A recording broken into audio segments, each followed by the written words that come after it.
guys, welcome to Grow with NHP. இன்னைக்கு நம்ம சேனல்ல எதை பத்தி பார்க்க போறோம்னா ப்ரொடக்டிவிட்டி எப்படி இன்க்ரீஸ் பண்றது அதுக்கான ஹேக்ஸ் என்ன இது பத்தி தான் பார்க்க போறோம். இதுக்காக நான் ரெஃபர் பண்ண புக் தான் இந்த ப்ரொடக்டிவிட்டி ஹேக்ஸ்னு சொல்லிட்டு மோர் தென் 500+ ஹேக்ஸ் இந்த புக்ஸ்ல மென்ஷன் பண்ணிருக்காங்க. சோ நம்ம எல்லா 500 ஹேக்ஸையும் பார்க்க போறது. இதுல இருந்து நான் ஒரு 5 ஹேக்ஸ் ஷார்ட் லிஸ்ட் பண்ணி வச்சிருக்கேன். சரி, ஃபர்ஸ்ட் ஆஃப் ஆல் நம்ம ஹேக்ஸ் பத்தி பார்க்க முன்னாடி ப்ரொடக்டிவிட்டினா என்னன்னு பார்ப்போம். ப்ரொடக்டிவிட்டினா சிம்பிளா சொல்லணும்னா ஒரு சின்ன இன்புட்டை வச்சு நம்ம எப்படி மேசிவான அவுட்புட் எடுக்கிறது, ஒரு ஸ்மால் திங்ஸ் யூஸ் பண்ணி நம்ம எப்படி ஒரு மேக்ஸிமம் பிக் திங்ஸ் எடுக்கிறது, இதுதான் ப்ரொடக்டிவிட்டி. ஸோ இப்போ வந்து ஃபார் எக்ஸாம்பிள் சொல்லணும்னா ஒரு 2 பர்சன் இருக்காங்க, ஒரு பர்சன் ஏ பர்சன் பி. இந்த 2 பர்சனுக்கு நம்ம ஒரே வேலையை கொடுக்குறோம். ஒரு ஆள் வந்து இந்த வேலையை வந்து 1 மணி நேரத்தில் முடிக்கிறான், அதே இன்னொரு ஆள் வந்து இந்த வேலையை வந்து 8 மணி நேரத்தில் முடிக்கிறான். ஏன் இந்த பர்சன் ஏ வந்து இவ்வளவு சீக்கிரம் முடிக்கிறான்? the reason is இவனோட ப்ரொடக்டிவிட்டி லெவல் வந்து ரொம்ப ஹை லெவல் இருக்கு.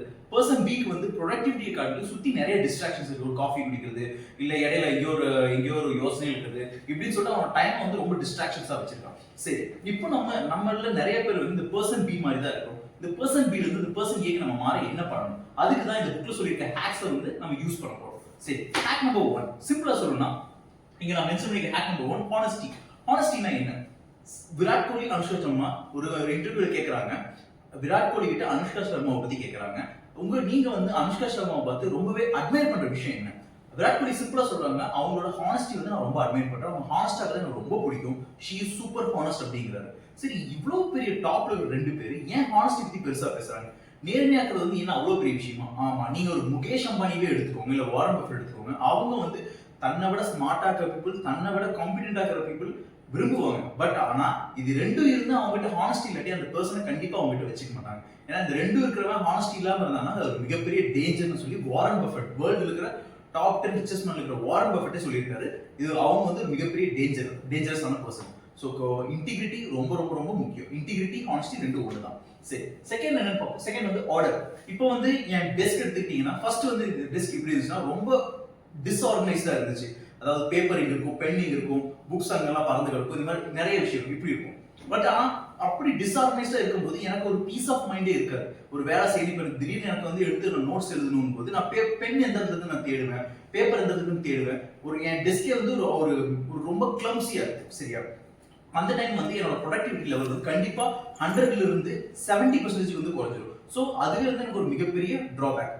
சரி, இப்போ வந்து நம்ம ஒரு ஃபார் எக்ஸாம்பிள் எடுத்துக்குவோம். பர்சன் ஏ அதே மாதிரி பர்சன் பி இருக்காங்க, 2 பேரும் இருக்கிறாங்க. 2 பேரோட டேபிளும் வந்து பர்சன் ஏவோட டேபிள் வந்து நல்லா ஆர்கனைஸ்டா இருக்கு. புக்னா புக்ஸ் இடத்துல இருக்கு, போன்னா போன் இடத்துல இருக்கு, ரிமோட் ஒரு இடத்துல இருக்கு, பென் ஒரு இடத்துல இருக்கு, லேப்டாப் ஒரு இடத்துல இப்படி இருக்கு பர்சன் ஏவோட டெஸ்க். அதே பர்சன் பியோட டெஸ்க் பாத்தீங்கன்னா ரொம்பவே கிளம்சியா அவரோட டெஸ்க் வந்து காஃபி குடிச்சிட்டு மக்க அங்கேயே வச்சிடறாரு, பேப்பர்லாம் அங்க எங்கன்னு கிடக்குது, பென்னு வந்து அது புதக்குழி மாதிரி உள்ள இருக்குது.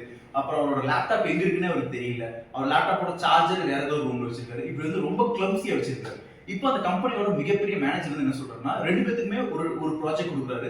அந்த ப்ராஜெக்ட் வந்து 1 ஹவர்ல சப்மிட் பண்ணணும். பர்சன் ஏட்ட ப்ராஜெக்ட் போது அவருக்கு என்னென்ன பண்ணணும் டீடைலா தெரியும். அதுக்கு தேவையான பொருட்கள் அவரோட லேப்டாப்போட சார்ஜர் எல்லாமே எங்க இருக்குன்னு அவருக்கு தெரியும். டக் வேலையை ஆரம்பிக்க ஆரம்பிச்சார். 2 நிமிஷத்துல ஒரு வேலையை ஸ்டார்ட் பண்ணிட்டாரு.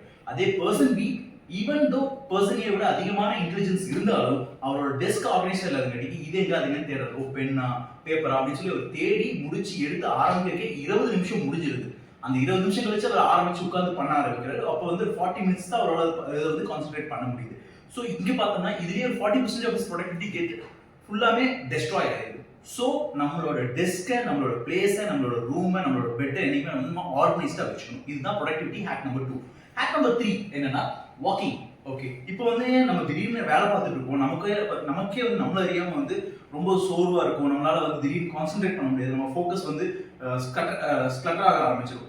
அந்த மாதிரி டைம் என்ன பண்ணா சின்ன பிரேக் எடுத்துட்டு நீங்க உங்களுக்கு பெரிய வாக்கிங் பண்ண ஸ்பேஸ் இல்லை அந்த மாதிரிலாம் பரவாயில்ல, உங்க ரூம்குள்ளேயே ஒரு 5 to 6 ரவுண்ட்ஸ் நீங்க அடிக்கும் போது உங்களோட திங்கிங் வந்து வேற டைரக்ஷன் போகும். ஏன்னா நீங்க ஒரே பொருளை பார்த்துட்டு இருக்கும் போது உங்களுக்கு அந்த ப்ராப்ளமோட திங்கிங் தான் இருக்கும். நீங்க வேற ரூமுக்கு போகும்போதோ இல்ல வேற ஒரு இடத்துல இன்னொரு இடத்துல நீங்க பாடி மொமெண்டம் கிடைக்கும் போது உங்க திங்கிங் வந்து வேற மாதிரியான ஐடியாஸ் ஜெனரேட் பண்ண ஆரம்பிக்கும். அது உங்க ப்ரொடக்டிவிட்டி வந்து ரொம்பவே அஃபெக்ட் பண்ணும். ஸோ பாசிட்டிவான வகையில் அஃபெக்ட் பண்ணும். ஸோ வாக்கிங் வந்து மிகப்பெரிய ஹேக். நம்பர் 4 வந்து ரைட்டிங்.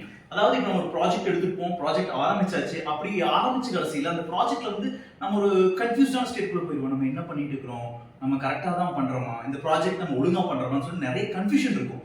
அந்த மாதிரியான டைம் வந்து நம்ம எங்க இருக்கோம், நம்ம எங்க போகணும்னு தெரிஞ்சுக்க வந்து ஒரு நோட் எடுத்து ஒரு டைரி எடுத்து நீங்க எழுதுங்க. நான் இந்த ப்ராஜெக்ட் வந்து இது முடிச்சிருக்கேன், ஸ்டார்டிங் இது, ஃபினிஷிங் இதுன்னு சொல்லி பண்ணிட்டு நான் இப்போ எந்த இடத்துல இருக்கிறேன், நான் வந்து இதுல 10% ஆஃப் ப்ராஜெக்ட் வந்து நான் முடிச்சிட்டேன், நான் வந்து 20% ஆஃப் ப்ராஜெக்ட் வந்து முடிச்சிட்டேன் அப்படின்னு சொல்லி நீங்க எழுதும் போதே உங்களுக்கு தெரிஞ்சிடும். அடுத்து நம்ம இன்னும் இவ்வளவு முடிக்க வேண்டியது இருக்கு, நம்ம இந்த இடத்துல தான் இருக்கோம்னு சொல்லி உங்களுக்கு தெரிஞ்சிடும். ஸோ நீங்க வந்து எந்த இடத்துல இருக்கீங்கன்னு தெரிஞ்சுக்கிறது வந்து ரைட்டிங் ஒரு மிகப்பெரிய சக்சஸ்ஃபுல் ஹேக். அது மட்டும் இல்லாம ஜார்ஜ் ஆர் மார்டின், அதாவது கேம் ஆஃப் த்ரோன்ஸ் எழுதினவர், அவர் என்ன சொல்றாருன்னா தினமும் 6 பேஜ் எழுதிடுவாராம். அவ்வளோ பெரிய நாவல் எழுதினவர் வந்து ஜஸ்ட் ஒரு 6 பேஜஸ் தினமும், ஒரு குட் டேவா இருக்கட்டும், பேட் டேவா இருக்கட்டும், சேடா இருக்கட்டும், எக்ஸைட்மெண்ட் இருக்கட்டும், என்ன இருந்தாலும் சரி ஒரு 6 பேஜ் நான் கண்டிப்பா எழுதுவேன் தினமும். அந்த மாதிரி அவர் பண்ணுவார். So writing is the biggest hack. இது நான் இப்ப சொன்ன இந்த 4 ஹேக்கை விட ரொம்பவே இம்பார்ட்டன்டான ஹேக் விஷுவலைசேஷன். ஆமா, இப்போ நாம வந்து இளைய தளபதி விஜய் எடுத்துக்குவோம். விஜய் வந்து ஷூட்டிங் ஸ்பாட்ல எல்லா ஆக்டர்ஸும் அவங்களுக்கு வந்து பிரேக் சொல்லிட்டாங்கன்னா அவங்க ஏதாவது அரப்பி அடிச்சுட்டு இருப்பாங்க, ஏதாவது ஃபுட்டை பத்தி பேசுவாங்க, இல்லை ஃபுட்டு சாப்பிட்டு இருப்பாங்க, இதெல்லாம் பண்றப்போ விஜய் என்ன பண்ணுவாருன்னா ஒரு ஸ்டூல் எடுத்துட்டு போயிட்டு ஒரு எம்டி வாழை பார்த்து உட்காந்துப்பாரு. இது வந்து த்ரிஷா ஒரு இன்டர்வியூல சொல்லியிருப்பாங்க. விஜய் வந்து போரிங் பர்சன், அவர் வந்து ஸ்டூல் போட்டு ஒரு எம்டி வாழை வந்து பார்த்துட்டு இருப்பாரு. ஆக்சுவலா ஒரு எம்டி வாழை பார்க்கல, அவர் என்னன்னா அடுத்த சீனை எப்படி பெர்ஃபார்ம் பண்ணணும்னு சொல்லிட்டு அவர் மண்டேலயே விஷுவலைசேஷன் ஓட்டிக்கிட்டு இருப்பாரு. ஸோ அப்படியெல்லாம் ஒரு பண்ணங்காட்ட இன்னைக்கு வந்து டாப் சக்சஸ்ஃபுல் ஆக்டர்ஸ்ல அவர் இருக்கிறாரு. ஏன்னா அடுத்த சீன் என்ன, உங்க மென்டல் ரிஹர்சல் நீங்க பண்ண அதுக்கு ஏற்ற மாதிரி உங்க பாடி, உங்க ஹேண்ட் மூவ்மெண்ட்ஸ், லெக் மூவ்மெண்ட்ஸ் எல்லாமே ஆக ஆரம்பிக்கும். ஃபார் எக்ஸாம்பிள் அவரோட டான்ஸ் வந்து எல்லாருமே சொல்லுவாங்க, ஒரு 1 டேக்ல பண்ணிடுவார், ரிஹர்சல் கூட பார்ப்பாரு, அவர் பண்ணிடுவார். இதுக்கு எல்லாமே ரீசன் என்னன்னா அவர் விஷுவலைசேஷன் நிறைய பண்றாரு. விஜய் மட்டும் இல்லாம விராட் கோலி, அவர் வந்து 2014 இங்கிலாந்து டூர்ல வந்து அவருக்கு வந்து மிகப்பெரிய ஒரு எப்படி சொல்றது டீம் விட்டே தூக்கணுங்கிற அளவுக்கு போயிடுச்சு. ஏன்னா இங்கிலாந்து டூர்ல ஒழுங்கா பெர்ஃபார்ம் பண்ணல.